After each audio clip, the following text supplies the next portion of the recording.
शिव, जो नित्य प्रति जीवन का एक आनंद देने के लिए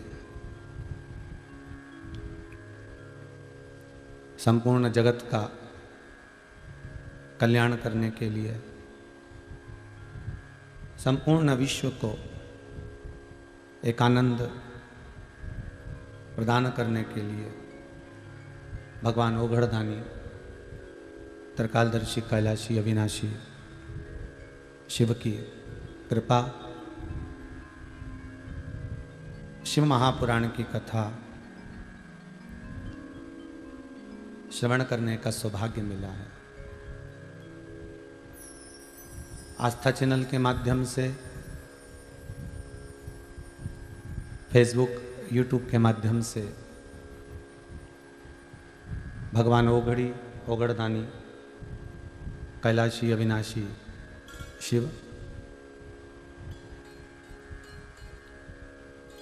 जिनकी गुप्त नवरात्रे में शिव महापुराण की कथा का तात्विक सुख अपन सभी को श्रवण करने का सौभाग्य मिला है। कथा के मुख्य मनोरथी चंडीगढ़ के निवासी श्री रमेश कुमार जी गर्ग, श्रीमती पूनम जी गर्ग, जो अपने ही पूर्वजों की स्मृति में स्वर्गीय श्री मिल्खी राम जी अग्रवाल, स्वर्गीय श्रीमती बंती देवी अग्रवाल की स्मृति में शिव महापुराण की कथा को चंडीगढ़ से ऑनलाइन ये कुबरेश्वर बाबा के इस पावन धरा से श्रवण करवा रहे हैं। उन्हीं के प्रतिनिधि के रूप में, शिव और पार्वती के रूप में यहाँ पूजन में विराजमान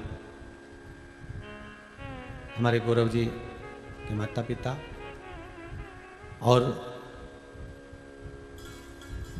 जो एक आनंद की राशि है परमात्मा के पावन चरणारविंद,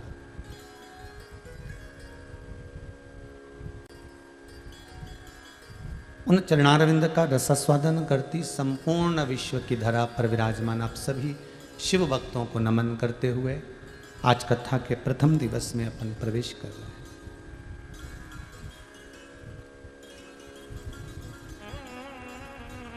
जिस पुराण को हम श्रवण करने के लिए बैठे हैं, ये पुराण कोई साधारण नहीं है हमारा।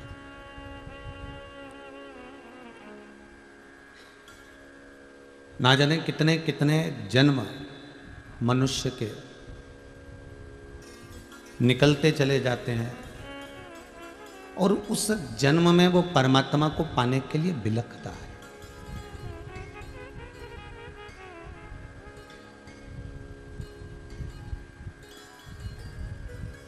परमात्मा को पाने के लिए वो बिलखता है, उसके बाद भी वो परमात्मा की शरणागति को प्राप्त नहीं कर पाता।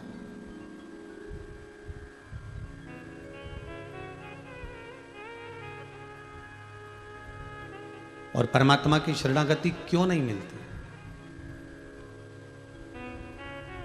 आप मंदिर जाएं, देवालय में जाएं, तीर्थ जाएं और कभी आप विचार करिएगा कि परमात्मा मिलता क्यों नहीं है। जब हम इतनी ऊंची चढ़ाई कर कर वहां तक पहुंचे हैं, जब हम इतना चलकर उसके दरवाजे तक पहुंचे हैं, तो फिर शंकर को मिलने में देरी क्यों?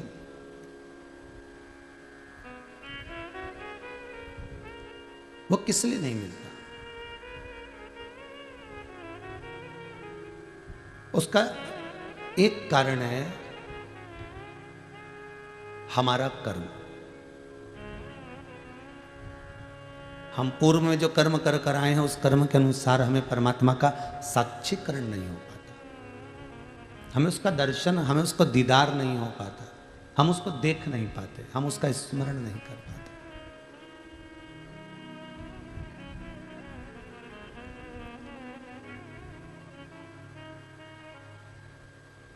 पहले जो कहा इससे पहले वाली कथा में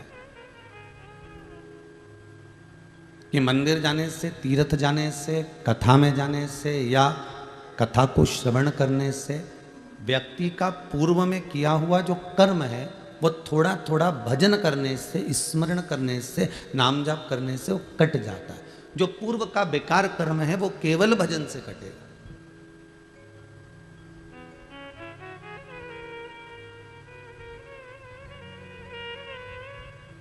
हम जितने कदम चलकर भगवान की भक्ति की ओर अग्रण्य होते हैं, हम जितने कदम चलकर परमात्मा के द्वार पहुंचते हैं, हम जितने कदम चलकर परमात्मा की शरणागति को प्राप्त करते हैं, उतने हमने पूर्व के कर्म जो करे हुए हैं, जिसमें हमने कुछ गलत करा होगा, जिसमें हमने झूठ बोला होगा, प्रपंच करा होगा, छल करा होगा, बेईमानी आदि करी होगी, वो सब धीरे धीरे कर कर वो कटते हैं।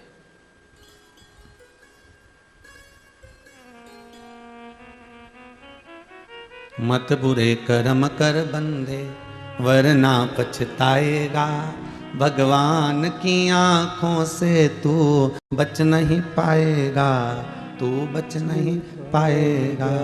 अरे ओ अज्ञानी मत कर नादानी। हम जितने भी कर्म कर रहे हैं उस कर्म को अगर हम परमात्मा को समर्पित कर कर करें तो हमें बाद में आकर फिर नहीं भोगना पड़ेगा।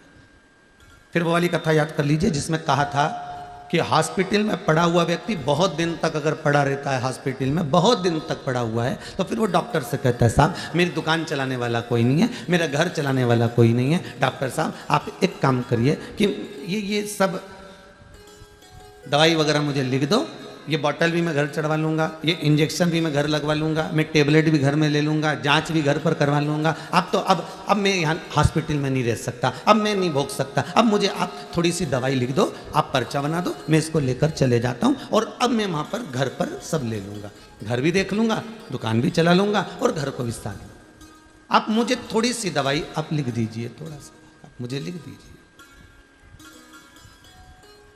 आपको जो लिखना है, बॉटल लिखना है बॉटल, औषधि लिखना है औषधि, जो भी आप लिख रहे हैं मुझे लिखकर दे दीजिए, मैं उसको घर पर चढ़वा लूँगा। डॉक्टर ने कहा हम छोड़ तो देंगे, हॉस्पिटल से छुट्टी भी दे देंगे आपको, मना नहीं है महाराज, हॉस्पिटल से हम छुट्टी भी दे देते हैं आपको और हम आपको भेज भी देते हैं।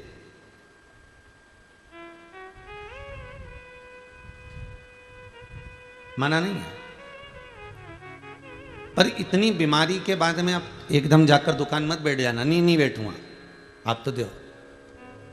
इतनी बीमारी के बाद एकदम बाजार मत घूमना हो, हाँ आप तो बस दवाई लिख दो, बॉटल लिख दो, इंजेक्शन लिख दो, मैं ले लूँगा। और वो लेकर आ गया, दवाई भी ले रहा है, बॉटल भी चढ़वा रहा है, इंजेक्शन भी ले रहा है। ये पूर्व में कथा में हम कह चुके, आज स्मरण आया है इसलिए वापिस उसको लिया। अब घर पर आकर अपने दवाई गोली ली, इंजेक्शन लगवाया, बॉटल चढ़वाई, अब घर पर ट्रीटमेंट ले रहे हो तो ठीक हो रहा है।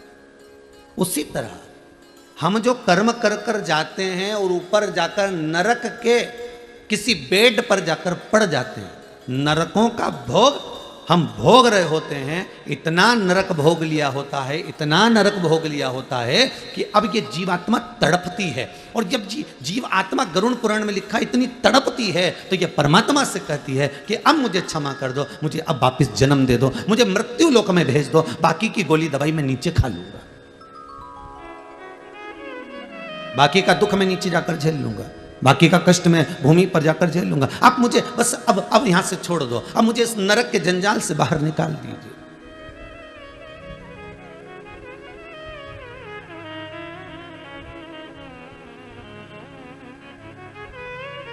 और इस नरक से मुझे जब आप बाहर निकाल देंगे, इस नरक से आप मुझे जब छोड़ देंगे, मैं मृत्यु लोक में जाकर जो थोड़ी बहुत ट्रीटमेंट है, थोड़ी बहुत दवाई, थोड़ी बहुत बॉटल, थोड़े बहुत इंजेक्शन लेते रहूंगा। तो यहाँ मृत्यु लोक में कई लोग कहते हैं महाराज जी ये तो बताओ कि हमने पूर्व में कौन सा कर्म किया जो आज आकर हम भोग रहे हैं। ये भोग क्यों रहे? क्योंकि ऊपर नहीं भोग पाए पूरा तो नीचे आकर भोगना पड़ रहा है। वहां से हाथ पैर जोड़ के तुम छुट्टी करा के लिया है क्या? हमें अब हॉस्पिटल में नहीं रहना, हमारी तो छुट्टी करो, हम तो नीचे जाके बॉटल चढ़वा लेंगे, हम तो नीचे जाके इंजेक्शन ले लेंगे, हम नीचे जाके ट्रीटमेंट सब करवा लेंगे, पर आप हमें छोड़ो। भगवान ने भी कह दिया जैसे हॉस्पिटल छुट्टी करा कर ले आते हो, ठीक नहीं हुए तो भी छुट्टी करा कर लिया, उस नरक से भी जीव त्राही त्राही करता है, बहुत रोता है, बिलखता है, चरणों में पड़ जाता है, विनती करता है कि मुझे इस जंजाल से मुक्त कर दो, और भगवान उसको मुक्त कर कर भेज भी देता है। तो भगवान कहता है दवाई तो लेना पड़ेगी ना, तो कि नीचे जाकर ले लूंगा। तो ये जो हमें दुख मिलता है, ये तकलीफ आती है, जो कष्ट मिल रहा है, जो बीमारियां आ रही हैं, जो तकलीफें आती हैं, ये हमारा पूर्व का कर्म का भोग हमको मृत्यु लोक में जाकर भोगना पड़ता है।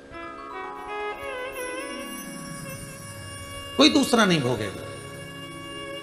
बार बार आपको कथा में कहा, आपकी कमाई का भोग पत्नी भी भोगेगी, आपकी कमाई का भोग आपके बच्चे भी भोगेंगे, आपकी कमाई का भोग आपकी बहू भी भोगेगी, आपकी कमाई का भोग आपके पोता पोती भी भोगेंगे, आपकी कमाई का भोग आपकी बेटी भी भोगेगी, आपकी कमाई का भोग आपका जमाई भी भोगेगा, आपकी कमाई का भोग आपके नाती पंती भी भोगेंगे, आपकी कमाई का भोग आपके भाई बंधु कुटुंब वाले भी भोगेंगे। पर कर्म का भोग तुझे अकेले ही भोगना है। जैसा कर्म करोगे उसके अनुसार तुम्हें भोगना है। झूठ तुमने बोला, छल तुमने करा, बेईमानी तुमने करी, प्रपंच तुमने करा, जो कुछ भी करा तुमने करा, तो भोगना भी तुम्हें अकेले को है। भोग सब भोगेंगे पर कर्म का भोग कोई नहीं भोगेगा। कर्म का तो अकेले भोगना है। ऐसा अकेले कोई नहीं होगा, केवल शंभु और तुम, शंकर और तुम, कौन होगा? और वो बोलते जाएगा, ये कर्म तुमने करा है, इसका भोगना पड़ेगा। पर कभी कभी कोई जीव ऐसा उत्पन्न हो जाता है जो कर्म के भोग के साथ में भी परमात्मा का भजन कराकर जीवन तार देता है, जीवन सार्थक।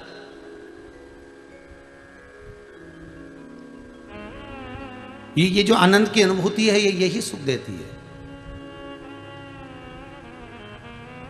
ये दूसरा कोई सुख नहीं है। आज हम अगर भोग रहे हैं, थोड़ा सा कर्म अगर हमको मिला है, कोई राशि ठाट मिला है ना, तो भी समझ लेना भगवान की बड़ी कृपा हुई हो। कुछ खाने को अच्छी गुलाब जामुन, रसगुल्ला, इमारती जलेबी मिल रही है तो भगवान को धन्यवाद देते रहना हो कि ये भगवान बड़ी कृपा करी है तुमने। मनुष्य से तो जोरदार पक्षी होता है साहब, जितनी बार दाना चुगता है उतनी बार भगवान को नमन करता है, मुंडी झुकाएगा। दाना जब चुगेगा, चुगता जब है जब मुंडी उस सरकार के आगे झुका देता है। किसके आगे? उस परमात्मा के आगे।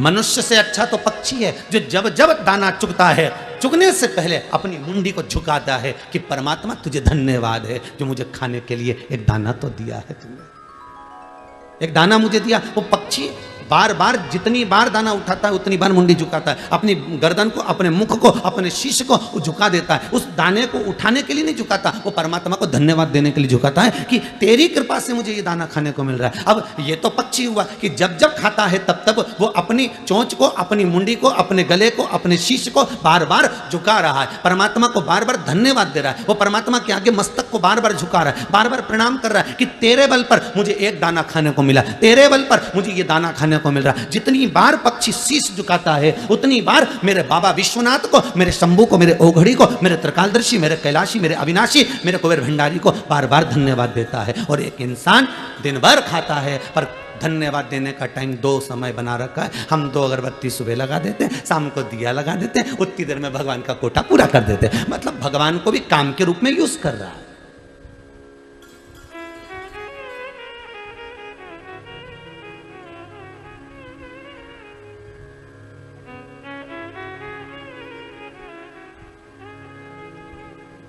महाराज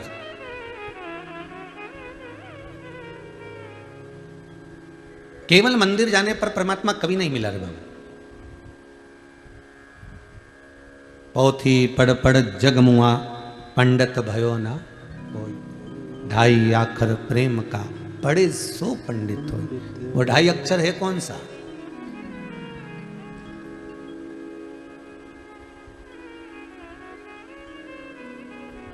कौन सा है 2.5 अक्षर प्रेम का जो पढ़कर जीव परमात्मा का हो सकता है? और वो 2.5 अक्षर कोई दूसरा नहीं, वो 2.5 अक्षर केवल आपके हृदय का, मन चित्त वृत्ति को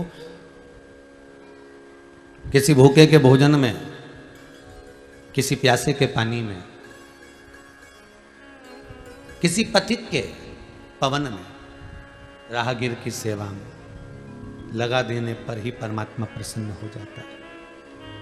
कहते हैं आप मंदिर में जाकर अगरबत्ती नहीं लगा सकते, धूप बत्ती नहीं लगा सकते, दिया नहीं जला सकते, बेलपत्र नहीं चढ़ा सकते, पानी नहीं चढ़ा सकते, चंदन नहीं लगा सकते, पुष्प नहीं लगा सकते, पुष्प नहीं चढ़ा सकते, आप भगवान को जल नहीं चढ़ा सकते, भले मत चढ़ाओ। मेरा शंकर कभी आपसे कहने के लिए नहीं आएगा कि तूने ये नहीं करा, कभी नहीं कहेगा। 94 तरह के नरकों में गरुड़ पुराण के अंतर्गत जितने नरक कहे गए हैं उसमें कोई नरक ऐसा नहीं लिखा कि तुम मंदिर नहीं गए इसलिए तुम्हें नरक भोगना पड़ेगा। सारे नरकों में ऐसा कोई नरक नहीं लिखा कि तुम मंदिर नहीं गए इसलिए नरक भोगना पड़ेगा। पर नरकों में एक नरक ऐसा लिखा है कि तुम्हारे दरवाजे पर कोई भूखा आया और उसको तुमने भोजन नहीं कराया तो तुम्हें नरक भोगना पड़ेगा। तुम्हारे दरवाजे पर कोई प्यासा आया, तुमने पानी ना पिलाया तो नरक भोगना पड़ेगा। तुम्हारे दरवाजे पर कोई पथिक आया, राहगीर आया और तुमसे मार्ग पूछा, तुमने नहीं बताया तो भोगना पड़ेगा।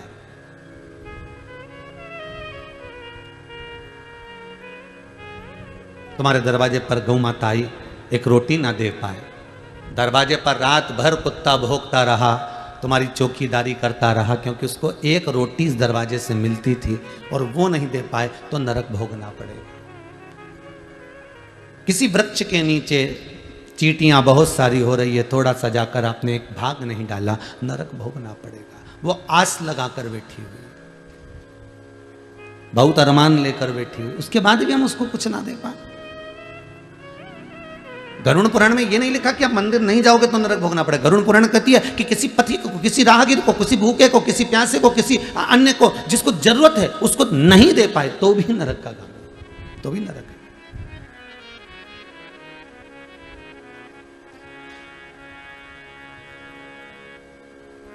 और वो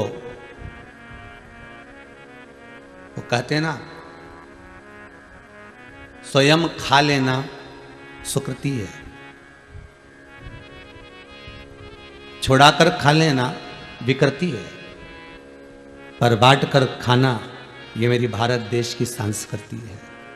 यही भारत भूमि की संस्कृति है। बड़ा भाई ताने पर ताना दे दे, गाली पर गाली दे दे, अपशब्द पर अपशब्द कह दे। छोटा भाई ताने पर ताना दे दे, अपशब्द पर अपशब्द कह दे, गाली पर गाली दे दे।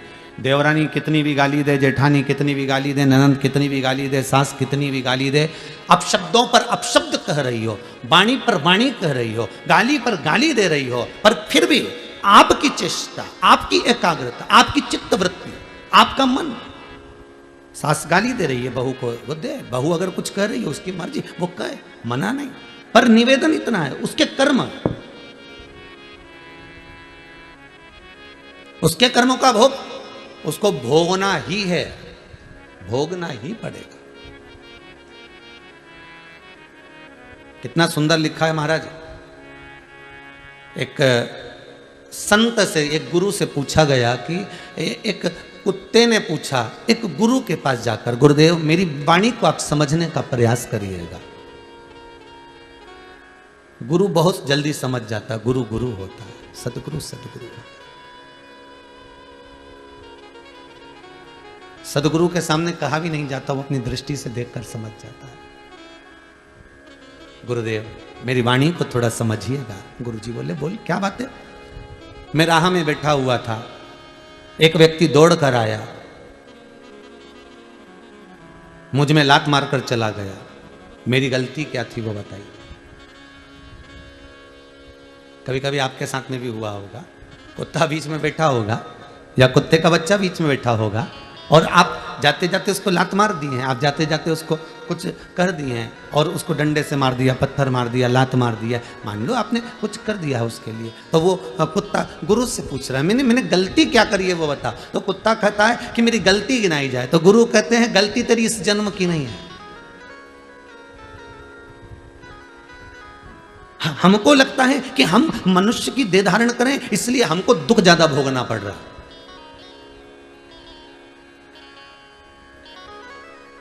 हम मनुष्य की देह धारण करें इसलिए दुख हमको मिलता, नहीं नहीं नहीं, ऐसा नहीं है। जिस योनि में रहोगे, 84 लाख योनियां जो मानव की मिलती है, 20 लाख योनि तो ये पेड़ पौधे की है। जितने तुम्हें पेड़ पौधे नजर आए इस पृथ्वी पर समझ लेना 20 लाख योनि वृक्ष की, पौधों की, पत्तियों की है, दुर्वा की है। 20 लाख योनि केवल इन वृक्ष जैसे खड़े ठूट जैसे पड़े रहना पड़ेगा। पानी भी गिर रहा है, गर्मी भी पड़ रही है, ठंड भी पड़ रही है, एक जैसे लोग पत्थर उठा उठाकर मार भी रहे हैं। 20 लाख योनि में से ये जितने पौधे होते हैं, जितने वृक्ष होते हैं, ये हाथ जोड़ते हैं परमात्मा के कि हमको कांटे वाला पौधा बनाना। कौन सा पौधा बनाना? कांटे वाला। ये जब वृक्ष की 20 लाख योनियां होती हैं तो परमात्मा के आगे हाथ जोड़ते हैं, हमें कांटे वाला पौधा बना दो, पर हमें फल वाला पौधा मत बनाना।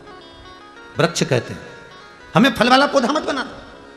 हमें आम का पेड़ मत बनाना, हमें बेर का पेड़ मत बनाना, हमें इमली का पेड़ मत बनाना, जिसमें फल लगते हो, सेतूत लगते हो, जिसमें खजूरे लगते हो, ऐसा पौधा हमें मत बनाना। हमको तो तुम कांटे वाला बना दो, बेकार बना दो, पर हमें फल वाला पौधा मत बनाना। 20 लाख योनियों में से 20 लाख योनि के जब वृक्ष की योनि बनती है तो ये निवेदन करते हैं। तो पूछा इनसे, तुम क्यों नहीं बनना चाहते आम का पौधा, तुम क्यों नहीं बनना चाहते इमली का पौधा, तुम क्यों नहीं बनना चाहते यहाँ पर खजूर का पौधा, क्यों नहीं बनना चाहते तुम जामुन का पौधा?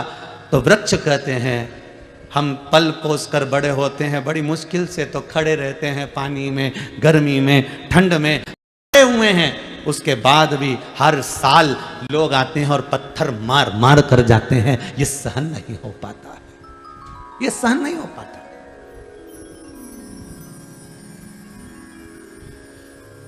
आप में से जितने लोग कथा सुन रहे हैं आस्था चैनल पर, पूरे विश्व में जितने लोग मोबाइल पर कथा सुन रहे हैं, फेसबुक और यूट्यूब पर, इनसे निवेदन करूंगा, यदि आपने अपने घर में, परिवार में, कुटुंब में, कबीले में, रिश्तों में, नातों में कहीं ना कहीं गरुड़ पुराण की कथा सुनी होगी तो उसमें पंडित जी ने बताया होगा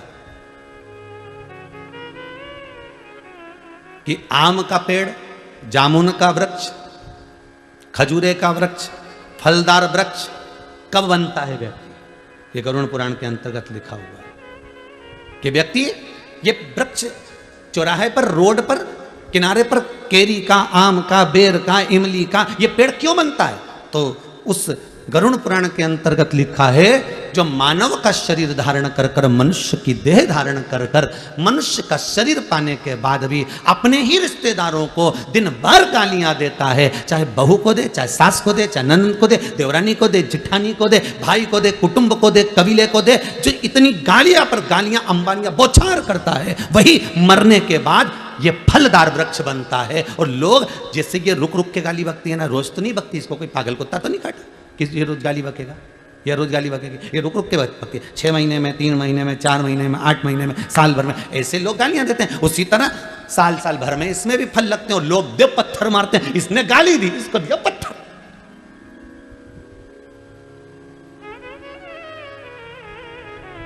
ना सास समझ पाती है कि मैं बहू को गाली ना दूं, ना बहू समझ पाती है कि मैं सास को ताने ना दूं। दोनों अगर ये समझ जाए ना, यीशु महापुराण के पहले दिन की कथा ही समझ गए नहीं तो समझ लो जिंदगी सवर गई। कि हमने गाली दी और बेर का पेड़ बने और लोगों ने पत्थर दिया और एक बार में काम नहीं चलेगा, कितने समय तक ठूट जैसे बड़े बड़े। हमने अपशब्द किया, बस वो विक्रम और बेताल की कथा याद कर लो, तू बोला और मैं चला, उतने में समझ जा। हमने किसी को अपशब्द कहा, हमने किसी को ताना दिया, हमने किसी को गाली दी, हमने किसी के लिए अपशब्द कहा, बस समझ लेना इमली का पेड़ बनने वाले हो, बस बेर का पेड़ बनने वाले हो, केरी का पेड़ बनने वाले हो। और ऐसी जगह भगवान लगाएगा कि लोग पत्थर मार के जाएंगे और पत्थर खाए बगैर तुम मानने वाले नहीं हो, क्योंकि तुम्हारे मुख से अपशब्द इतने निकल गए, ताने इतने निकल गए, गालियां इतनी निकल गई कि संबोधन किससे? जैसे तुमने बौछार करी वैसे पत्थर की बौछार होती।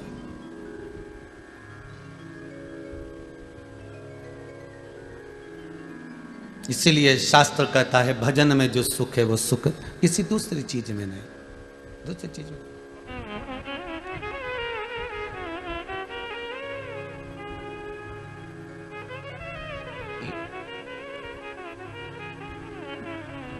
ये चंडीगढ़ के रमेश कुमार जी अगर कथा करवा रहे हैं, इन्होंने आशीष जी को लिखकर भेजा है, समीर जी को।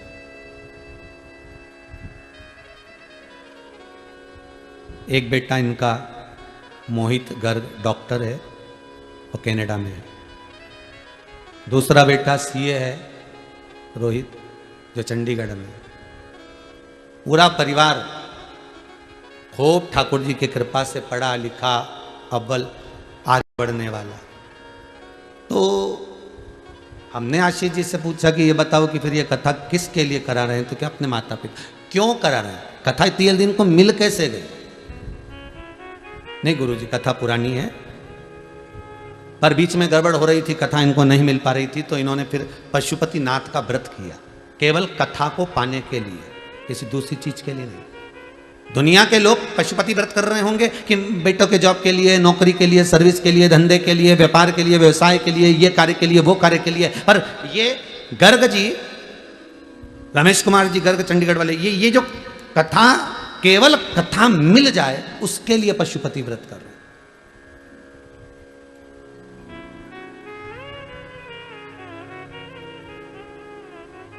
और देखिए कैलाश मानसरोवर की इन्होंने यात्रा करी तो भी वहां विनती करके आए, एक बार बस बाबा कृपा करना, एक बार कृपा ऐसी हो जाए कि बस शिव महापुराण की कथा का रस तत्व मिल जाए। कुछ मांगना नहीं है, मांगा किसको है? परमात्मा।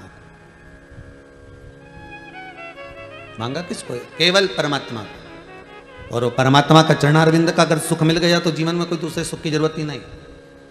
मिलता है सच्चा सुख केवल भोलेनाथ तुम्हारे चरणों में, शंभुनाथ तुम्हारे चरणों में। वो जीवन का सुख मिल जाए बस, बहुत उतना। वो सुख सर्वप्रथम।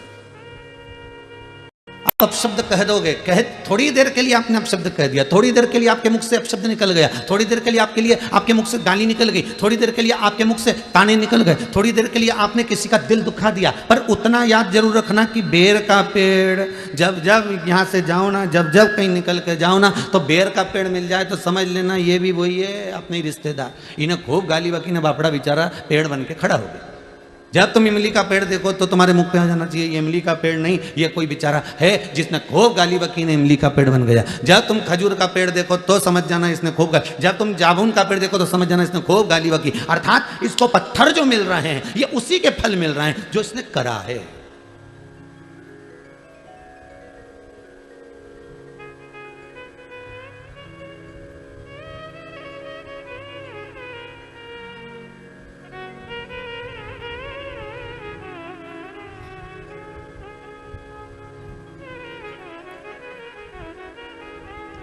आज सुबह हम स्कंद पुराण पढ़ रहे थे थोड़ी सी, तो उसमें बंटी जी परिहार ने एक प्रश्न किया है, गुरुदेव आप हमेशा कहते हो कि वृक्ष की योनि ये है, उसकी योनि ये है, ये जो गन्ना लगता है ना, शुगर, गन्ना जिसकी शुगर बनती है, शक्कर बनती है, ये गन्ना भी तो पेड़ पौधे में आता है, तो फिर ये योनि कैसी है?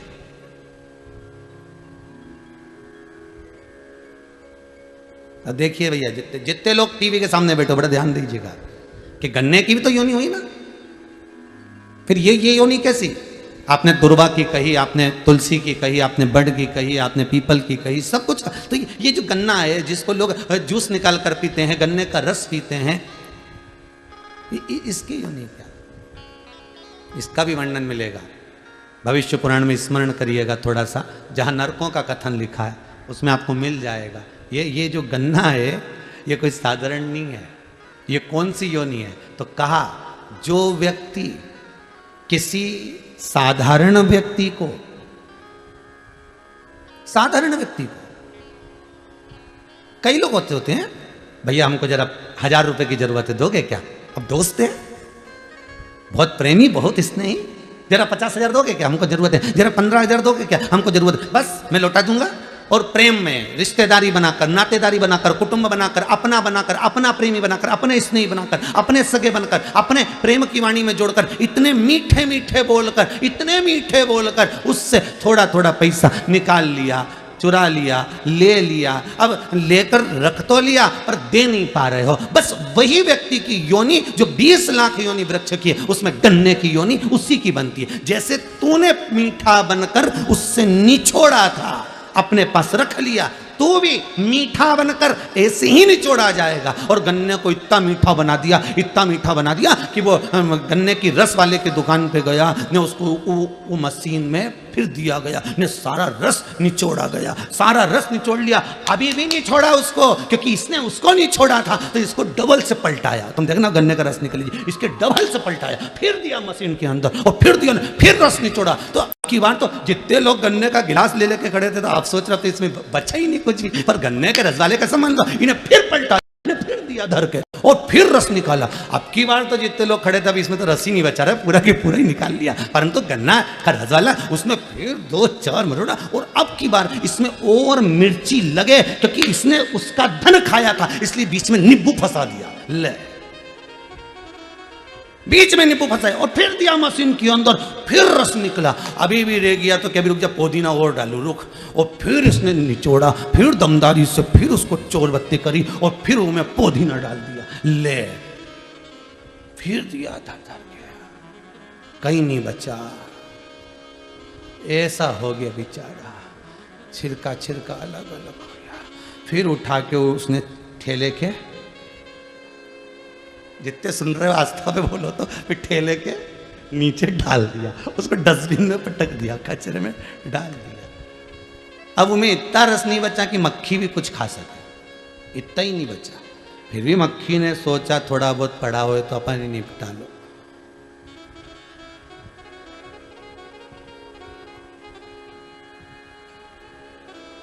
अब कहा रेते पान चुराए करो, गन्ने का रस पीने गए तहसील चौराहे, गन्ने का रस पीने गए भोपाल नाका, गन्ने का रस पीने गए हाउसिंग बोर्ड कॉलोनी। तो सोचा अपन रहते तो वहाँ थे, फिर गन्ने का रस वहाँ क्यों पिया? मतलब वो जिसने खाया था उसी एरिया का था, उसी क्षेत्र का था, तो हिसाब बराबर करना है ना। तो उसने तुम्हारा खाया, तुम उसको निपटा जा, पिला दिया, भगवान के ले जा। और जिसका खाया था तो उसने चींटी बनकर निचोड़ा, अभी भी नीचे एक फालतू नहीं पड़ा है वो। जिसका खाया उसने चींटी बनकर निचोड़ा, नहीं छोड़ी 8 दिन तक 7 दिन तक, मक्खी बनकर निचोड़ा, चींटा बनकर निचोड़ा, उसने सब तरह से निचोड़ लिया। अब तो वो गन्ने का छिलका भी कह रहा, भगवान अगली बार किसी का रुपया नहीं खाऊंगा, सबका देख के आऊंगा, नहीं तो फिर निचोड़ा जाऊंगा। ऐसा काम मत करना, भोगना तो।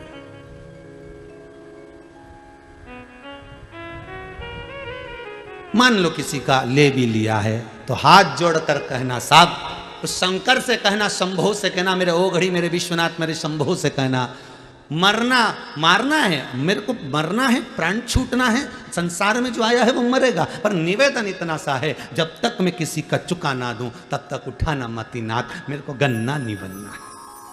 भगवान से कहना, मुझे ऐसा।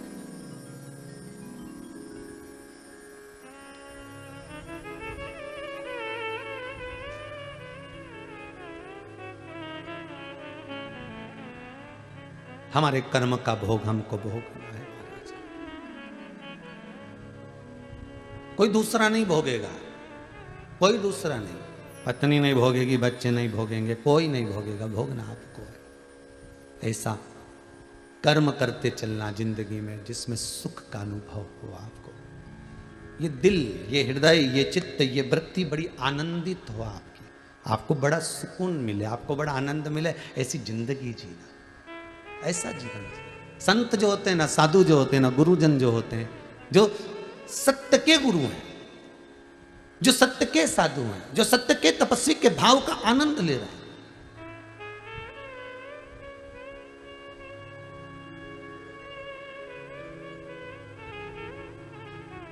जो सतगुरु होता है वो होता ही अलमस्त, उसको किसी से मतलब नहीं होता साहब, वो अपनी जिंदगी मस्त जीता है।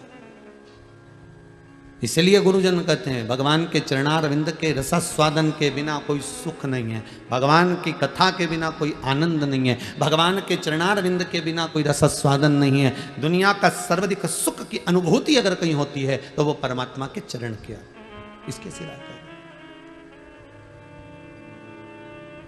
मिलता है सच्चा सुख केवल भोलेनाथ तुम्हारे चरणों में, शंभुनाथ तुम्हारे चरणों में, यह विनती है पल पल छिन छिन रहे ध्यान तुम्हारे चरणों में, रहे ध्यान तुम्हारे चरणों। चाहे कांटों पर मुझे चलना हो, चाहे छोड़ के देश निकलना हो, चाहे कांटों पर मुझे चलना हो, चाहे देश निकलना हो, चाहे कांटों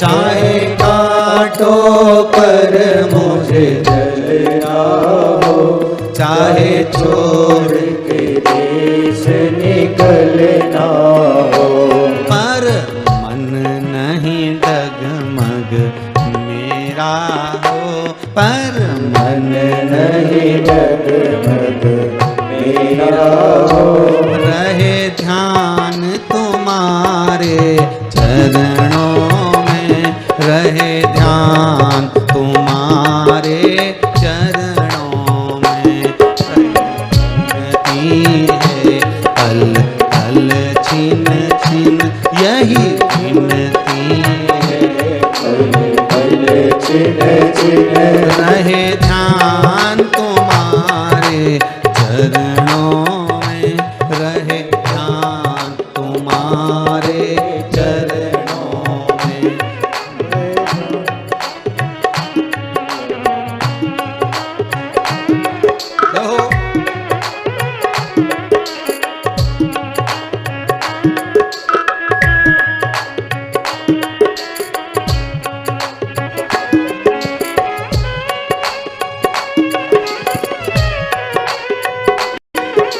हर बोले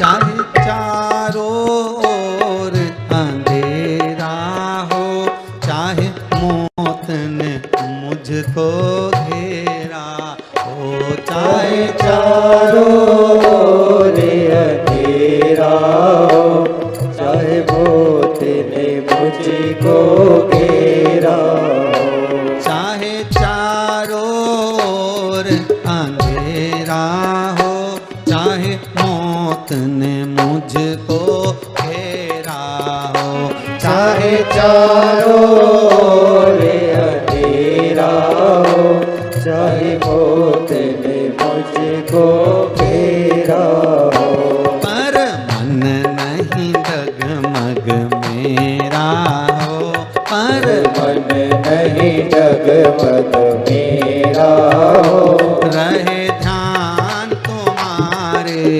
चरणों में, रहे ध्यान तुम्हारे चरणों में, मिलता है सच्चा सुख केवल भगवान तुम्हारे चरणों में, भोलेनाथ तुम्हारे चरणों में, भोलेनाथ तुम्हारे चरणों में, शंभुनाथ तुम्हारे चरणों में, भोलेनाथ तुम्हारे चरणों में, शंभुनाथ तुम्हारे चरणों में।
भोले, हर भोले।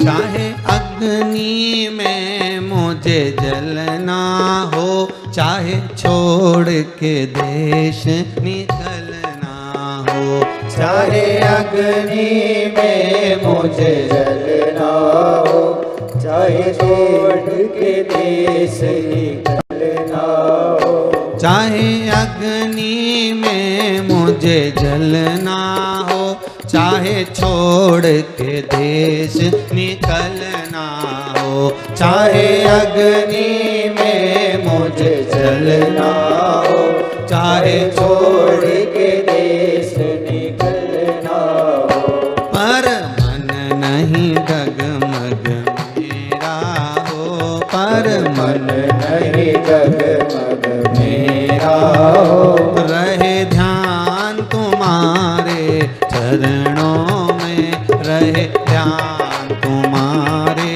चरणों में, मिलता है सच्चा सुख निर्मल भगवान तुम्हारे चरणों में, भोलेनाथ तुम्हारे चरणों में, शंभुनाथ तुम्हारे चरणों में, शंभुनाथ तुम्हारे चरणों में, विश्वनाथ तुम्हारे चरणों में, विश्वनाथ तुम्हारे चरणों में, सोमनाथ तुम्हारे चरणों में, सोमनाथ तुम्हारे चरणों में, हर हर महादेव। भगवान के पावन चरणारविंद का सुख मिले, कर्म का भोग भोगना तो है, कैसे भी भोगना पड़ेगा, पर भोगना है।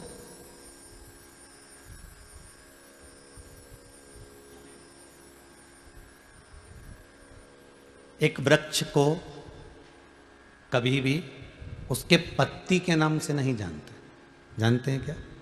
जानेंगे तो क्या कहेंगे साहब, ये फूल के नाम से, ये चंपा का फूल का पौधा है, ये मोगरे का पौधा है, ये चमेली का है, या नाम से जानेंगे उसके फल से, ये संतरे का है, नींबू का है, आंवले का है। किसके नाम से जाना? उसके फल के नाम। या तो जाना फल के नाम से, या जाना उसके फूल के नाम से। फल हो, फूल हो, उसके नाम से उसको पहचान जाते। किसी पौधे को पत्ती के नाम से नहीं पहचानते कि ये इसकी पत्ती है, इसे फल और फूल के नाम से। उसी तरह संसार में आप कैसा भी कर्म कर, जैसा भी आप बोल रहे हो, चाल रहे हो, व्यवहार रख रहे हो, उससे कोई फर्क नहीं पड़ता। संसार में यदि आपको लोग जानेंगे तो आपके कर्म से जानेंगे। पहले कथा में कहा था, व्यक्ति बनना सरल है पर व्यक्तित्ववान बनना कठिन है।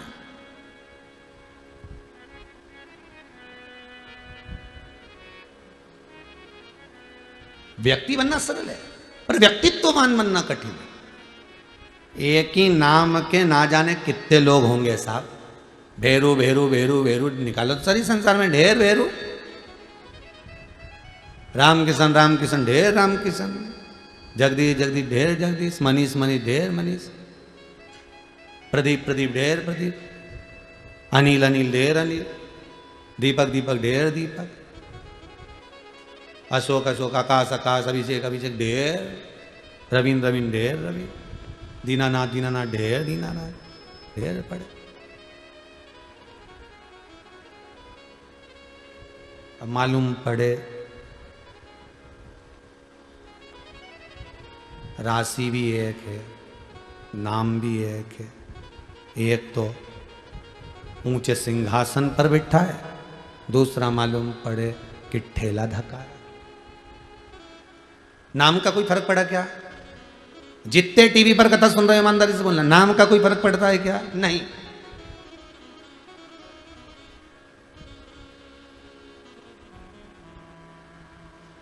फिर वो वाली कथा आ गई। एक पत्नी के पति का नाम था ठनठन पाल। अब वो पत्नी से हमेशा जितने भी सोसाइटी में लोग रहते थे ना, कॉलोनी में, सब कहते थे मिसेस ठन पाल।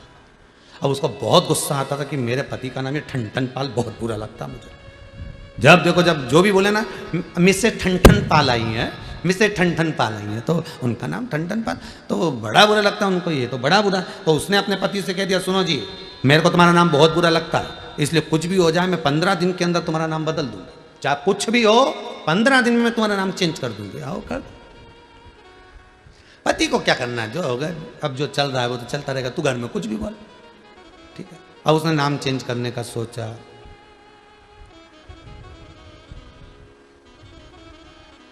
आगे गई, एक बार मार्केट घूमने की कोई अच्छा नाम ढूंढ के आऊं।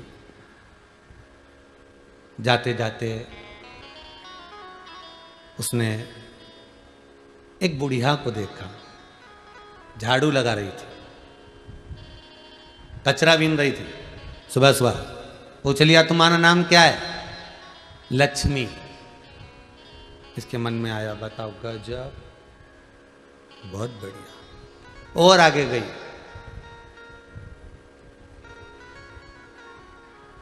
और आगे गई।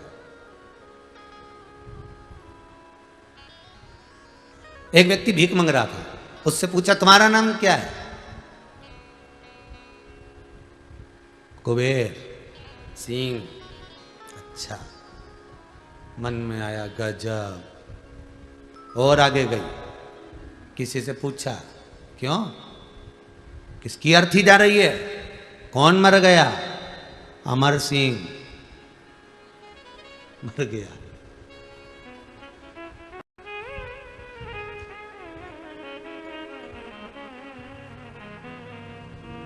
घर वापिस आ गई, वापिस।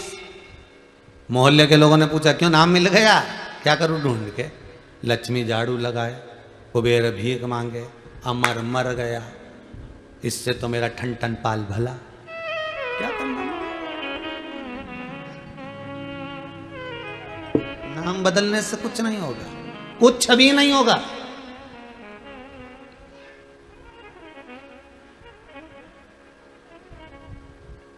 चाहे गूगल पर सर्च कर लो, चाहे नामावली में सर्च कर लो, मेरे बच्चा होने वाला, लड़का होने वाला, उसका नाम क्या रखूंगे? ये नाम रखूं। लड़की का नाम ये क्या होगा इससे? इसका मतलब ये है कि लक्ष्मी, इसका मतलब ये है कि हनुमान, इसका मतलब ये है कि ये राम।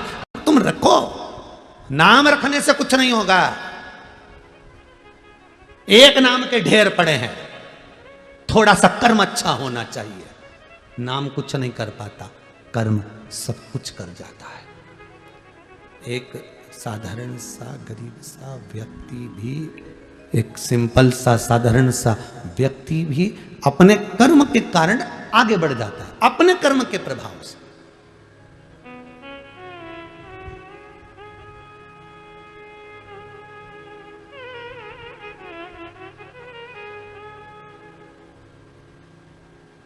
कई कई लोग कहते हैं, महाराज ये हमारे यहाँ का बच्चा बहुत जिद्दी है, बहुत जिद्दी, इतना उपद्रव करता है, इतना, हम तो नाम रखकर परेशान हो गए, इसका ये नाम रख दिया, जब से परेशान हो गया। क्या नाम रख के परेशान हो गए?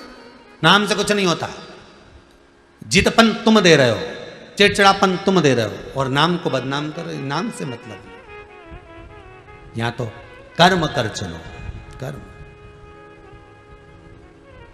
और बहुत अच्छे से जान लेना, बहुत अच्छे से समझ लेना, पत्ती से नहीं पहचाना जाता कि वृक्ष कौन सा है। पत्ती का नाम लेकर नहीं पुकारा जाता कि इस पत्ती का पेड़, हमें कहना पड़ता है इस फूल का वृक्ष है, चंपा का, चमेली का, मोगरे का, गेंदा का। हम उसके फूल से उसको पहचान कर करें, ये गेंदे का है, ये चमेली का है, ये बिजली का है। या हम फल से करें, ये केरी का है, ये बेर का है, ये आंवले का है, ये नींबू का है, ये संतरे का है, ये आंवले का है, ये उसके फल से पहचाना, पत्ती से नहीं। उसी तरह तुम्हारे जीवन में कितनी उतार चढ़ाव आ जाए, तुम्हें उससे कोई नहीं पहचानेगा, पहचानेगा तुम्हारे कर्म से। तुमने कर्म कौन सा करा, उस कर्म से तुम्हें पहचाना जाएगा। अच्छा कर्म करोगे, जगत में तुम्हारा नाम उसी नाम से जाना जाएगा। बेकार कर्म कर दिया, उसी नाम से तुम्हें पहचानेगा, अरे बेकार, बहुत बेकार, ये वही है, कर्म से पहचाना है। कुछ अच्छा करिए। मानव की देह पाने के बाद में अगर हम बेकार कर्म, तो मानव की देह पाने के बाद में एक कर्म जरूर करना, किसी सदगुरु की शरण जाकर उसकी स्मरण में, थोड़ी सी भक्ति में, थोड़े से स्मरण में डूबने का प्रयास कर।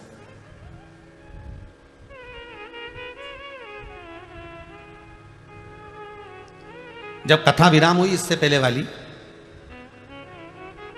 ऑस्ट्रेलिया वालों की, उसमें हमने कहा था कि इसके बाद वाली जो कथा है गुरु पूर्णिमा के नजदीक में है, इसलिए इस कथा में गुरु चरित्रों का वर्णन करेंगे। तो एक व्यक्ति ने लिखकर भेजा व्हाट्सएप पर कि महाराज जी गुरु का होना क्यों जरूरी है, कारण क्या है? तो सीधी सीधी बात है, बादाम का छिलका ऐसे निकल ही नहीं सकता, निकाल के बता दो। बादाम के अंदर की गिरी को चोट नहीं लगना चाहिए और छिलका निकल जाना चाहिए।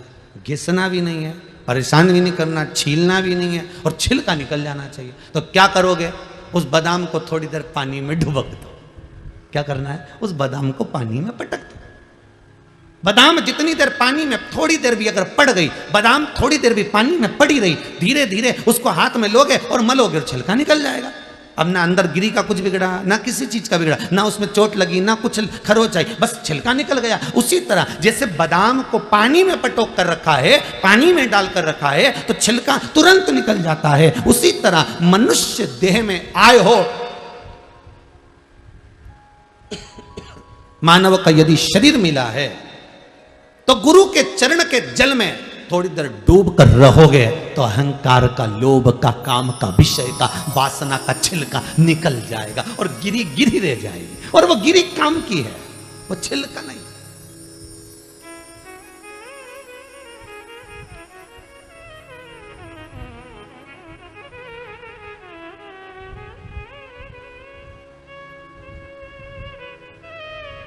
वो गिरी ही काम की है।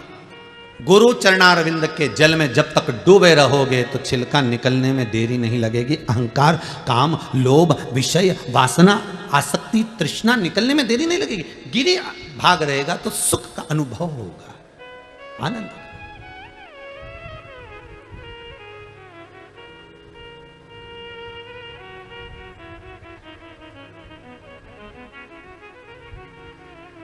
शिव महापुराण की कथा कर रही है। देवराज नाम का ब्राह्मण है, ब्राह्मण कर्म से वंचित है। ब्राह्मण कर्म से क्यों वंचित है? क्योंकि किसी सदगुरु की शरण नहीं जा पाया।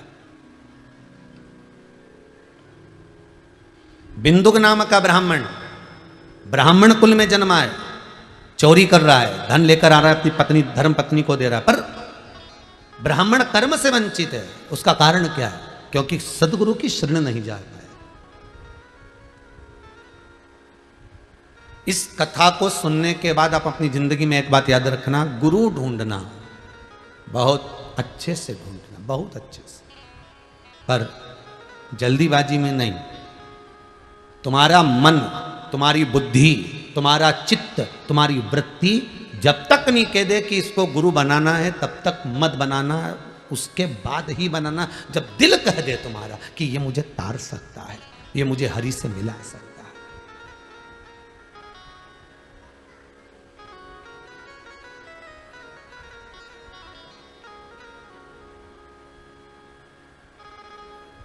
ये मुझे परमात्मा से मिला सकता है। गुरु पैया पढ़ू हरि से मिलाए दीजो जी, मिलाए दीजो जी, मिलाए दीजो जी, मिलाए दीजो जी, मिलाए दीजो जी। गुरु पैया पढ़ू हरि से मिलाए।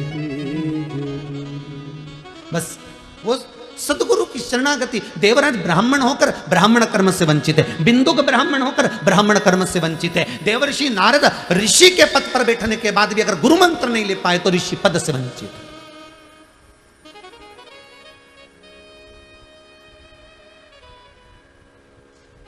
वो सुख कहां, वो आनंद की अनुभूति कहां?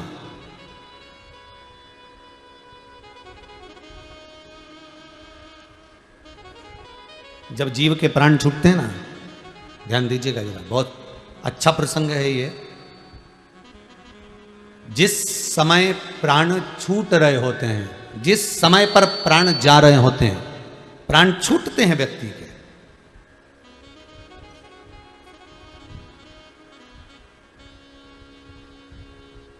देवलोक, प्रेत लोक। कौन सा लोक है? प्रेत लोक, जिसमें व्यक्ति भूत की योनि पाता है। भूत की योनि से भी अब उसको भी समझ लें थोड़ा सा। जैसे कई लोग जाते हैं और जाते जाते उनको कोई ऐसी हवा लग जाती है, भोजन नहीं भा रहा है, गिरा पड़ा हुआ है, रो रहा है, हंस रहा है, कोई ऐसा काम कर रहा है, शुद्ध नहीं बन पा रही है, वो जो उसको थोड़ा सा कहते हैं इसको हवा लग गई, इसको थोड़ा भूत लग गया, इसको कोई प्रेत लग गया।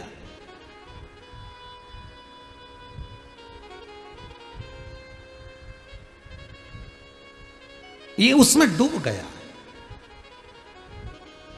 गलत हवा, गरुड़ पुराण में लिखा, प्रेत लोक, देवलोक, गलत हवा, प्रेत, पितर, आदिक जितनी भी हवाएं होती हैं, आपको पहले भी वर्णन करा एक कथा के अंतर्गत, जो 49 पवन होती है, ये जितनी पवन होती है, इसमें कुछ पवन तो अच्छी होती है और कुछ पवन बेकार।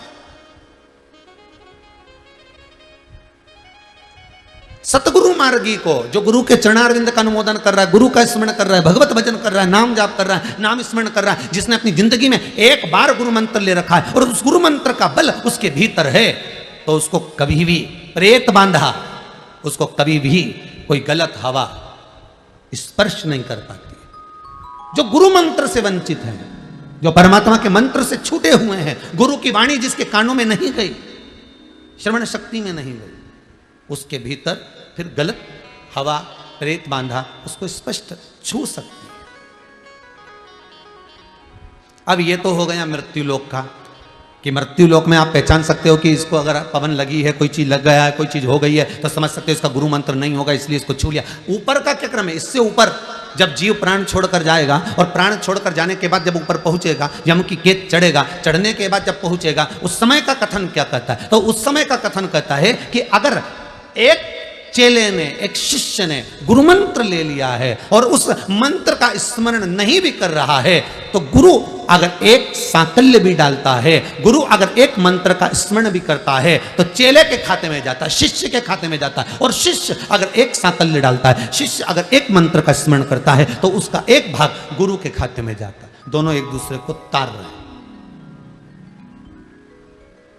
और गुरु मंत्र लेने के बाद में व्यक्ति अगर बेकार कर्म कर रहा है, मदिरापान कर रहा है, वेश्यावृत्ति कर रहा है, जुआ खेल रहा है, मांसाहार कर रहा है, कोई गलत काम कर रहा है, तो उसका भी भोग गुरु को भोगना पड़ता है। और गुरु अगर कुछ बेकार कर रहा है, तो वो शिष्य को भोगना पड़ेगा, भोगना तो पड़ेगा। संबंध एक हो गया गुरु और शिष्य।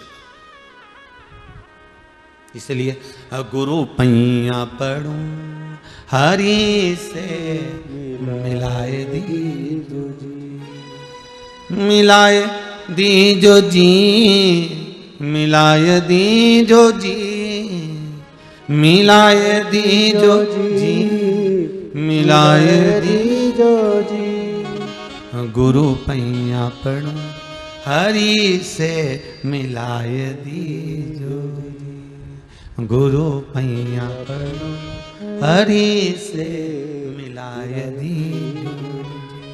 गुरु वो शब्द है, गुरु वो आनंद है जो परमात्मा की शरणागति में ले जाकर छोड़ देता है, परमात्मा के चरणों में ले जाकर छोड़ दिया। देवराज चोरी कर रहा है, धन चुरा कर ला रहा है, शंकर के मंदिर में पहुंच भी गया है, तो भी शिव महापुराण में उसका मन नहीं लगा है। बिना गुरु मंत्र के जीव का चित्त भगवान की कथा में लग जाए बहुत बड़ी बात है। यह पूर्व का ज्ञान होगा इसलिए लग गया।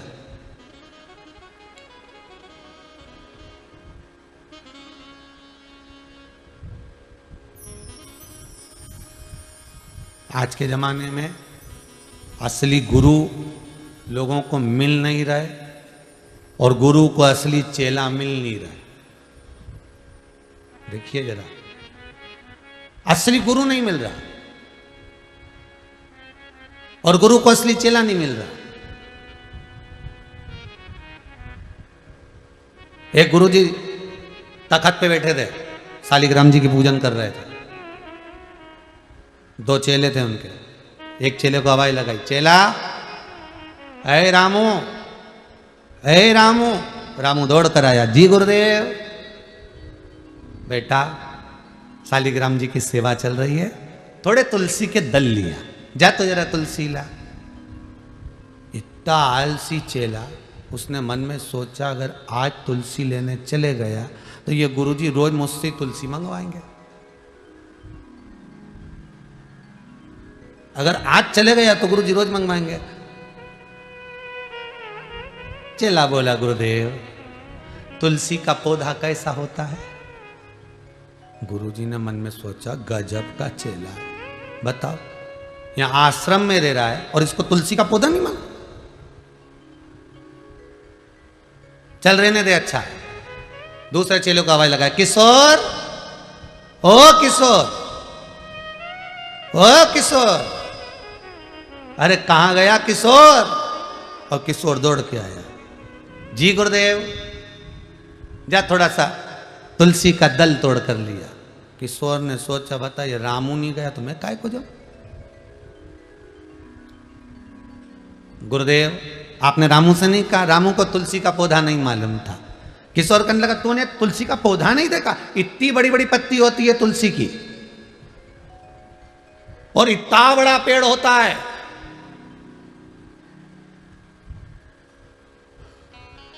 तभी नहीं देखा तूने? मेरी तो मम्मी ने दिखाया था, इतना बड़ा पेड़ और इतने बड़े बड़े पत्ते। गुरुजी ने मन में सोचा हो गया कल्याण, इसको भी नहीं मालूम कि तुलसी का पौधा कैसा है। किशोर तूने तुलसी का पौधा नहीं देखा? गुरुदेव मेरे को मालूम, मेरी मम्मी ने ऐसे ही बताया था। इसने सोचा अपन जाएंगे और अपने माथे आ गए, फिर अपन कोई बुलाएंगे बार बार तुलसी लाने के लिए, अपन भी नहीं जाएगा। जा, अब दोनों ही चेला बड़ा आलसी, पर गुरु तो गुरु थे। दोनों बोले गुरुजी हमको नहीं मालूम तुलसी कैसी है, आप नहीं चले जाओ। गुरुजी बोले अब शालिग्राम जी की सेवा छोड़कर मैं कैसे जाऊं? तखत पे बैठे थे गुरुजी 80 किलो के, उसी पे थे शालिग्राम।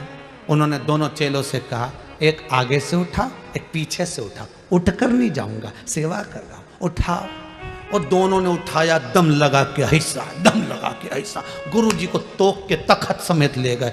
तुलसी जी के क्यारे, ये बस बस बस, रोको रोको रोको रोको रोको, अब तोड़ के लाओ। तुलसी दल लाए, गुरुजी को दिया।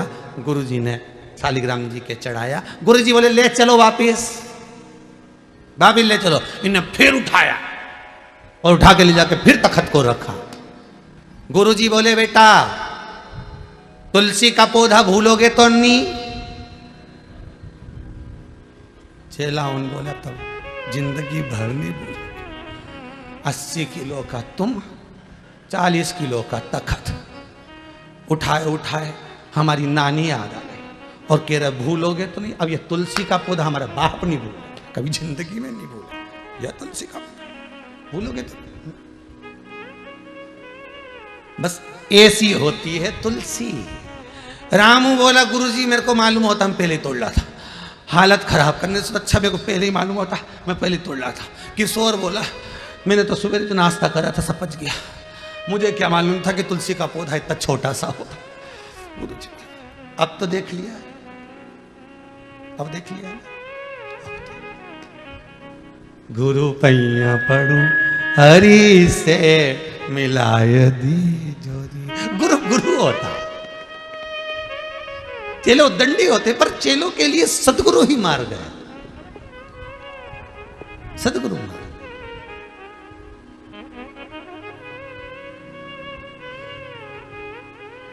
गुरु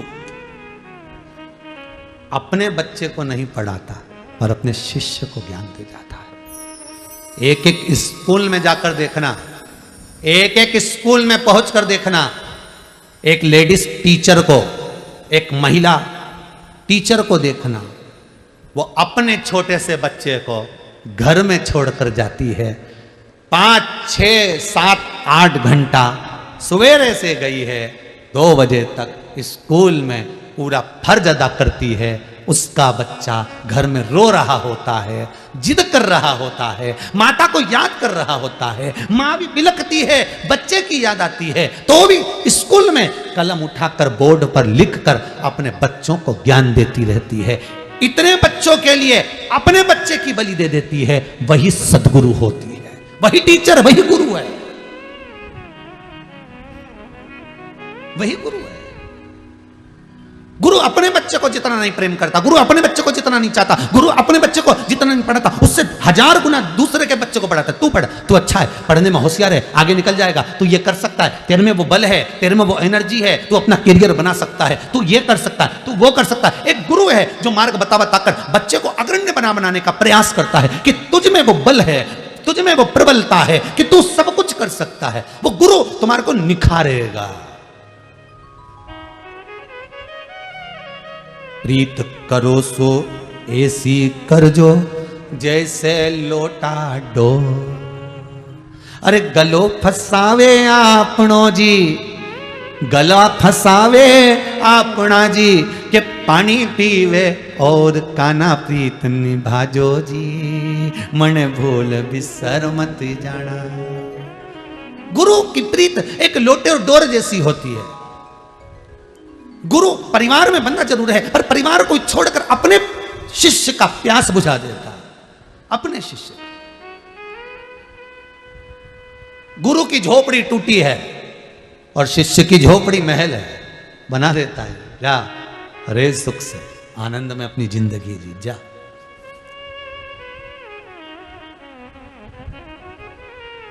जा सुख की जिंदगी।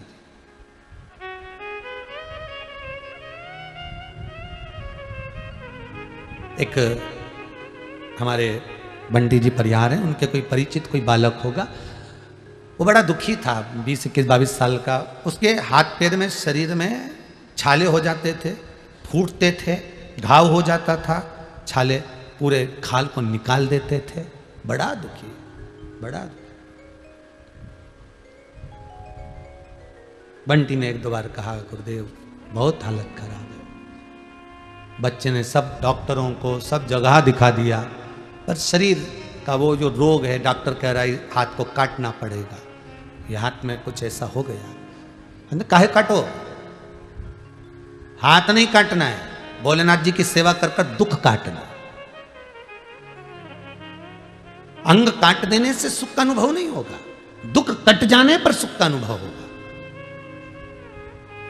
कहा उन्हें, काम करो, शंकर जी का स्मरण करो, शिव जी का भजन करो, शंकर का अनुमोदन करो, शिवरात्रि का पूजन आदि जब भी मौका मिले करते रहो। बड़ा सुख है, बड़ा आनंद है।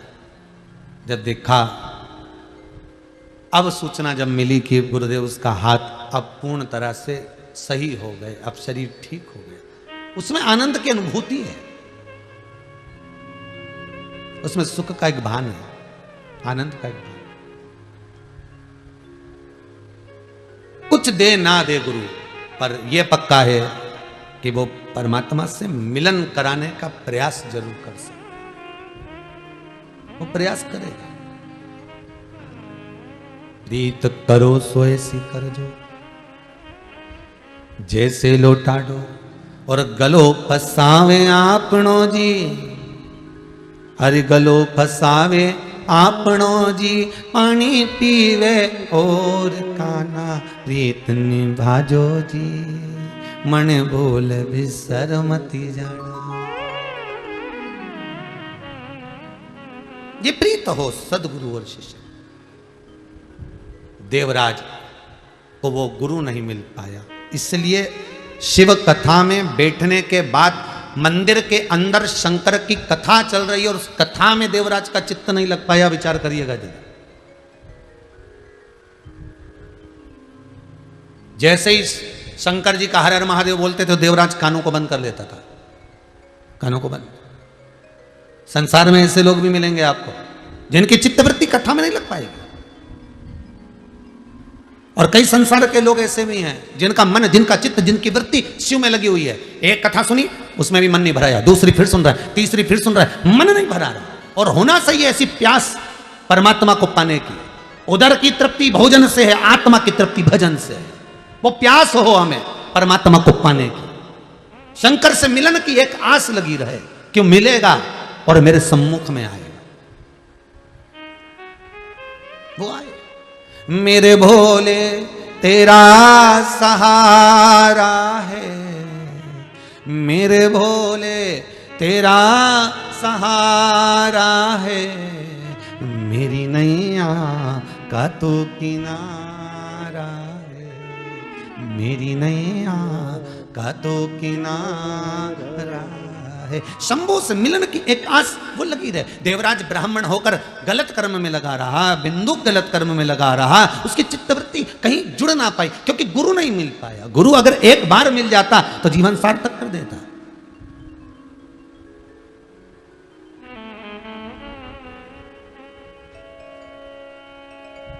एक बार अगर मिल गया गुरु तो फिर जीवन सार्थक। नहीं मिला,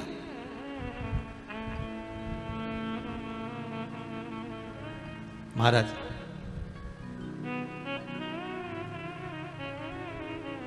एक ही है संसार में जो तुम्हारे मुख पर तुम्हारे दोष बता सकता है। कौन? जम के बोलिए जरा। गुरु। एक मां भी अपने बच्चे का दोष नहीं बताएगी, छुपा लेगी। एक पिता भी अपने बच्चे का दोष नहीं बताएगा, छुपा लेगा। अरे गुरु अपने शिष्य के सामने मुंह पर बोल देता है, तू ऐसा है, तूने क्यों ऐसा क्यों करा, तूने बात, तू मोबाइल का ज्यादा प्रयोग क्यों करता है, रख दिया कर, इतनी रात तक नहीं चलाना, ऐसा नहीं करना। केवल एक गुरु होगा जो बार बार टोकेगा, सतगुरु होगा जो बताएगा।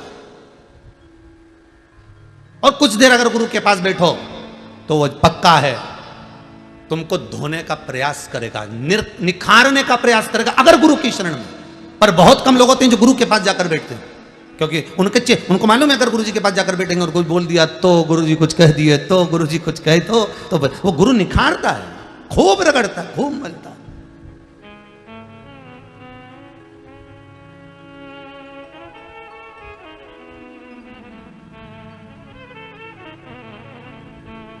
एक छोटे से टुकड़े कांच को हीरा बनाने का प्रयास केवल गुरु करता, घिस घिस कर, घिस घिस कर, घिस घिस कर। कोई सहज हो?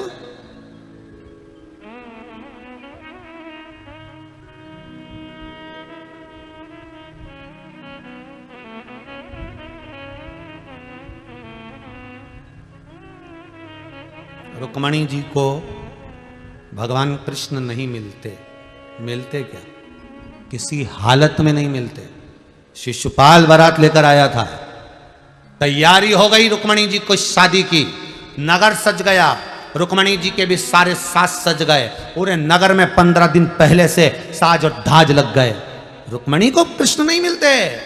अगर सतगुरु ना मिलते रुक्मणी को, फिर रुक्मणी के एक बार रुक्मणी जी जब श्रृंगार करी और श्रृंगार कर कर एकांत में बैठी थी, तब रुक्मणी के गुरु आ गए और गुरु जी ने पूछ लिया, बेटा रुक्मणी, अये रुक्मन, ए रुक्मी, नरेश की पुत्री रुक्मणी, तू एकांत में बैठी रो रही है बेटा, क्या हो गया? गुरु बड़ा विचित्र होता है, दिल की बात को तुरंत जान जाता है। क्या हो गया तुझको, तू क्यों रो रही है?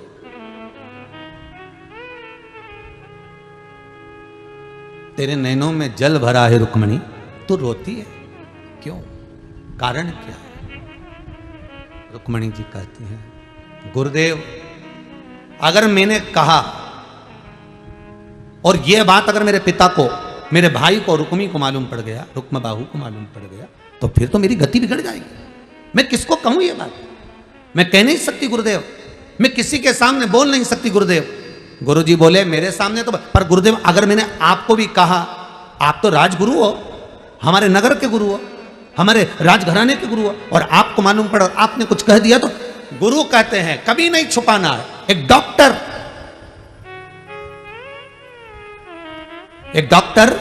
एक रसोईया, एक सदगुरु, इन तीन से कभी नहीं छुपाना। डॉक्टर से अगर रोग छुपाओगे तो बीमारी बढ़ेगी, आपने अगर रोग छुपा लिया तो बीमारी बढ़ना है। सब बता दो, सब जो हो रहा है सब बताओ, तो भी इलाज कर सकता है। तुम छुपा कर रखोगी, एक बीमारी बता दी तुमने, दूसरी नहीं बताई, दूसरी नहीं बताई, तीसरी नहीं बताई, तो छुपेगी तो बीमार होगी। ये इतने सारे लोग ये कोरोना महामारी में, दूसरी लहर में जो मरे हैं, शांत हुए हैं, ये क्यों हुए? 4 दिन 5 दिन तक तो घर में ही पड़े रही है, हमें तो कुछ नहीं हो रही है। खांसी हो तो थोड़ी बहुत हो रही है, सर्दी हो तो थोड़ी बहुत हो रही है, थोड़ी बहुत चल रही है, वो तो ऐसा होएगा ही नहीं, मेरे को ऐसा हो गई। छुपाते रहे, ना पत्नी को बताएं, ना बच्चों को बताएं, ना किसी को बताएं, ना बताया, टेबलेट लाते रहे, खाते रहे, गोली दवाई लाते रहे, खाते रहे, बस धीरे धीरे धीरे धीरे उस बीमारी ने जड़ पकड़ ली, पकड़ते पकड़ते हृदय पकड़ लिया, श्वास पकड़ ली, और हॉस्पिटल गया, थोड़े दिन टिका और मर गया। छुपाया इसलिए मरे। कोरोना की जांच कराएंगे, लोगों को क्या मालूम पड़ेगा? लोग कहेंगे इसको कोरोना हो गया। अरे दरबार, अरे बीमारी छुपाने से बढ़ती है साहब। तुम तो छाती ठोक कर कह दो हाँ कोरोना हुआ है, क्या कर लोगे? इलाज ही तो होगा ना। 4 लोग बता तो देंगे कि इसको ले जाओ, पकड़ के हॉस्पिटल भर्ती करो, बेचारा ठीक हो जाएगा। पर केवल छुपाया। ये जितने मरे हैं ना, सब छुपा छुपा के मरे हैं। क्यों छुपाओ साहब? किस लिए छुपाओ? पत्नी कह रही किसी को मत बताना, तुम मैं सब इलाज करवा दूंगी। पति कह रहा तू चुपचाप पड़ी रहे, मैं सब इलाज कर दूंगा, मैं अच्छे अच्छे डॉक्टर से बात कर रहा हूं, मैं फोन पे संपर्क में लगाऊं, मैं ये ला रहा हूं, मैं वो ला रहा हूं। पर जांच मत कराना, जांच मत कराना। मालूम पड़ गया मोबाइल में मैसेज आएगा, सबको सूचना मिल जाएगी इसको कोरोना हो गया है। हे राम, द्वारकानाथ गजब का ये कथा कह रही है कि डॉक्टर से, वेद से, गुरु से छुपाओ मती, और यहाँ के छुपाओ तो ये जाओ। कौन सा बोले मत छुपाओ। हम तो अच्छे का इलाज कर देते। फिर परिवार वालों ने कहा काम करो, इसको अच्छी अदरक का दूध दे दो, हल्दी का दूध दे दो। और व्हाट्सएप पे तो बहुत सारे डॉक्टर उन चीज़ों लिख के भेज रहे थे, ये कर दो, वो कर दो, नींबू का रस डाल दो, नाक में ये डाल दो, उसमें वो डाल दो, सब कर। के बाद क्यों निपटी गया रही है? इसके बाद क्यों मरा? छुपाया। पहले जैसे ही तकलीफ हुई थी जांच कराता, दवाई खाता, बाल बाका नहीं होता, पर छुपाया। गुरु से क्या छुपाना, सदगुरु से क्या छुपाना, डॉक्टर से क्या छुपाना? यही तो शिव पुराण कह रही है कि छुपाना क्या है। रोग आया है बताओगे कम होगा। कितना सुंदर कहा है अग्नि पुराण में, अपने दोष भगवान के सामने, गुरु के सामने, माता पिता के सामने, दुनिया के सामने गिना दोगे तो कट जाएगा। पाप दोष परमात्मा को, गुरु को बता देने पर कट जाता है। पुण्य दुनिया को, परमात्मा को, किसी को बता देने से छिन्नित हो जाता है। पुण्य भी नहीं बताया जाता, पुण्य किसी को बताना नहीं है, और पाप बता देना। मैंने झूठ बोला है साहब, आज मैंने छल करा है साहब आपके साथ में, मैंने आपके 200 रुपए ज्यादा ले लिए, मैंने आपके 100 रुपए ज्यादा ले लिया, या आप वापिस ले लिए, मैंने छल करा है साहब आपके, बता दिया, पाप कट गया, दुख कट गया। आपको भी नहीं छलेगा, वो भी नहीं छलेगा। पर हम अपने दोष नहीं बताते, हम अपना भाग बताते। मैंने तुम्हारे लिए ऐसा करा, मैंने तुमको ऐसा करा, मैंने तुम्हारे लिए ये किया, मैंने तुमको ये कर दिया। हमने अपना भाग गिनाया, अच्छा गिनाया, पर दोष कहां गिनाया? केवल एक गुरु होता है जो तुम्हारे दोष गिना देता है। क्यों रे, तुमने ऐसा करा है, इधर आ, यहां बैठ, ऐसा कर, चलो सेवा करो, चलो झाड़ू लगाओ, चलो बुआरी काटो, चलो पोछा लगाओ। गुरु तुम्हारी अहंकार को गिराएगा, तुम्हारे अभिमान को नीचे पटकवा देगा, कैसे भी पटकेगा, पटक देगा। जहां अभिमान में फूले, गुरु जी ने कह दिया चलो उठाओ जरा, ये पादुका उठा के उधर से लाओ, जाओ झाड़ू उठा के उधर से लाओ। जहां अभिमान आया गुरु उसको पटक देगा तुरंत। चेले को लगेगा गुरुजी मुझे झाड़ू लगाने का बोल रहा है, गुरुजी मुझे बर्तन मांजने का बोल रहा है, गुरुजी मुझे पादुका लाने का बोल रहा है, गुरुजी मुझे कपड़े उठाने का बोल रहा है, गुरुजी मुझे कपड़े धोने का बोल रहा है। पर क्यों बोल रहा है? उसका कारण है, कहीं अभिमान आ रहा है, गुरु उसको काट रहा है। वो निखारने से पहले उसको धो देगा।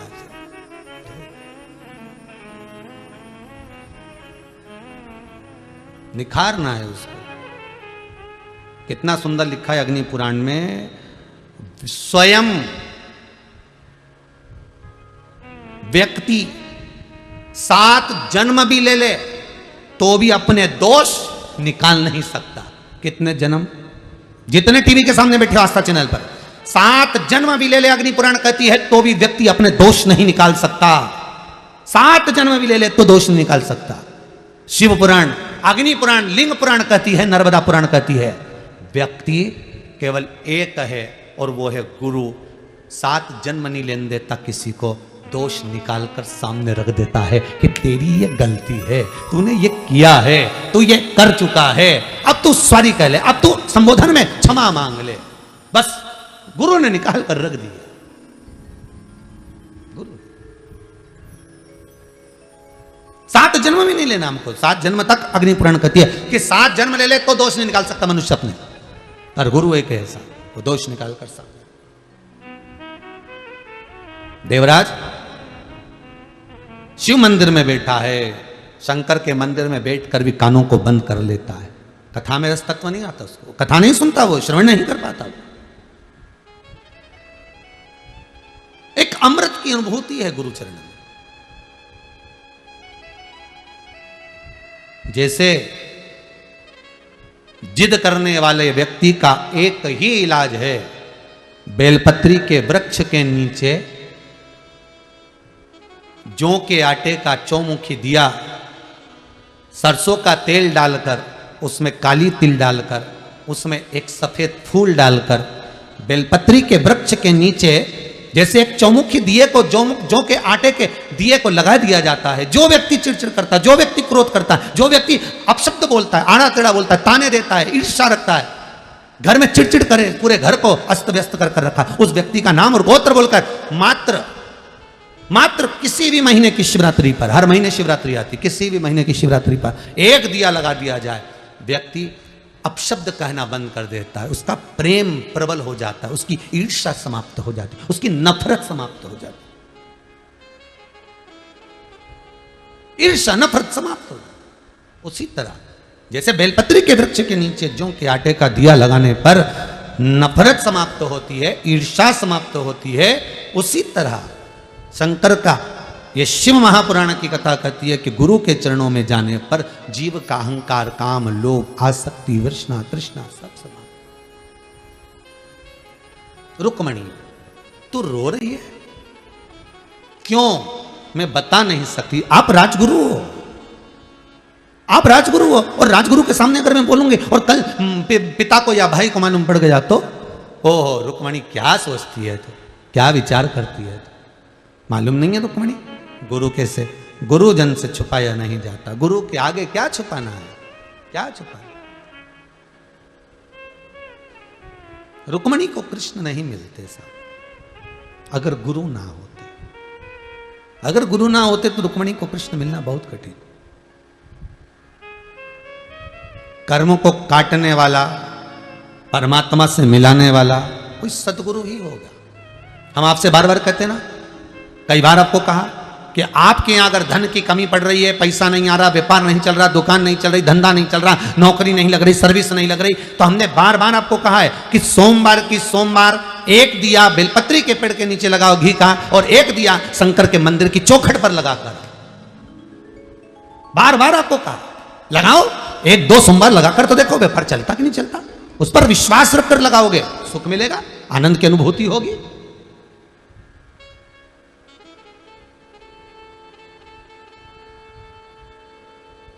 क्यों ना मिलेगा सुख?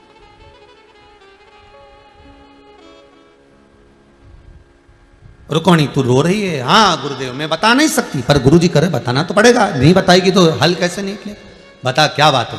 तब रुक्मणी जी रोते रोते गुरु चरणारविंद को पकड़ ले, गुरु चरण को पकड़ा रुक्मणी। बोल रुक्मणी, रुक्मणी जी कहती है, रुक्मणी जी बोलती है, रुक्मणी जी कह रही है, गुरुदेव बात इतनी सी है, मेरे हृदय में कृष्ण बैठे हैं, क्योंकि मैंने बाल्यावस्था से कृष्ण को अपना माना, कृष्ण को मैं अपना मानती, पर मेरे भाइयों ने मेरा विवाह शिशुपाल के साथ पक्का कर दिया। अब आप बताएं, मैं कृष्ण को चाहती हूं, विवाह उनसे करूंगी, और कैसे शिशुपाल से विवाह करूं? भगवान बोले, गुरुजी बोले, इतनी सी बात। अब गुरुजी हल निकाल दिए, देखो कितनी जोरदार, इतनी सी बात। अगर कृष्ण तुझे चाहते हैं तो रुक्मणी जी बोली, मैं ये नहीं कहती कि कृष्ण मुझे चाहते, मैं तो इतना कहती हूं कि मैं कृष्ण को चाहती हूं।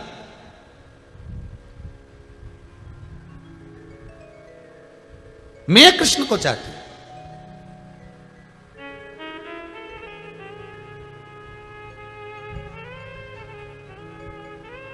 ओहो, भगवान बोले फिर तो विवाह, वही का तो टेंशन है, उनको तो मालूम ही नहीं कि मेरा विवाह हो रहा है, और मैं उनको इतना स्नेह करती हूँ ये भी नहीं मालूम उनको। तो गुरुजी बोले फिर तो ये बड़े गजब की बात है, फिर तो तेरा विवाह शिशुपाल के साथ हो गई होगा। तो इतने में रुक्मणी जी बोली, फिर तुमने गुरु मंत्र काय को दिया, ये तो बताओ। अभी तो बोले थे कि गुरु के आगे सब कह देना चाहिए, और गुरु के आगे कह दिया तो अब आपका फर्ज है निभाना। गुरु जी बोले, अब भूल मती, ये ले एक सुंदर सा पत्र लिख दे, और सुन, जो तेरे दिल में है सब लिख दे, बाकी का मैं निपट लूंगा। और रुक्मणी जी ने सतगुरु मेरो संदेश हरि से जाए सुना दे, मेरी नैया पड़ी रे मझधार, गुरु जी इसे पार लगा दे। पत्र लिखा, सब लिख दिया। मैं तो द्वार द्वार पर हारी, पर सब कोई मिलते भिकारी। मैं तो द्वार द्वार पर हारी, पर सब कोई मिलते भिकारी। एक दाता द्वारिका नाथ, मुझे तेरे पास बुला लेना। सतगुरु मेरो संदेश हरि से जाए सुना देना। सतगुरु मेरो संदेश हरि से जाए सुना देना। सतगुरु मेरो संदेश हरि से जाए सुना देना। सतगुरु सब गाइए, प्रेम से गाइए। संदेश हरि से जाए सुना देना। तेरी माला जपूंगी दिन रात, गुरु जी मुझे शरण लगा लेना। तेरी माला जपूं दिन रात, प्रभु जी तुम चरण लगा लेना। आओ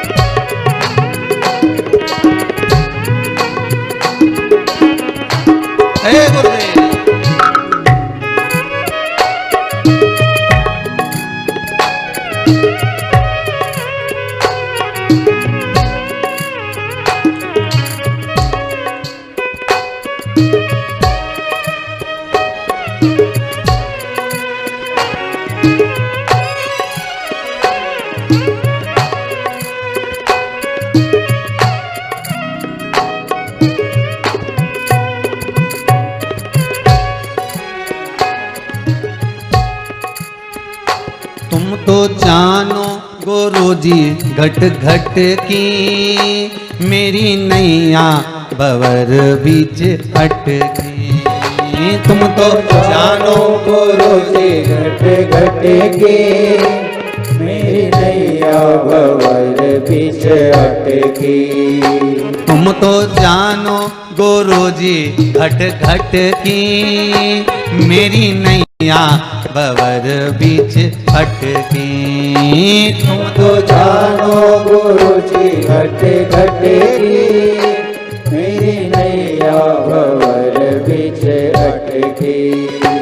मेरो तू जो नहीं रे आधार, गुरु जी से पार लगा देना। मेरो तू जो नहीं रे आधार, गुरु जी से पार लगा देना। सतगुरु मेरो संदेश हरि से जाए सुना देना। सतगुरु मेरो संदेश हरि से जाए सुना देना। तेरी माला जपूंगी दिन रात, गुरु जी से पार लगा देना। तेरी माला जपूं में दिन रात, गुरु जी से पार लगा देना।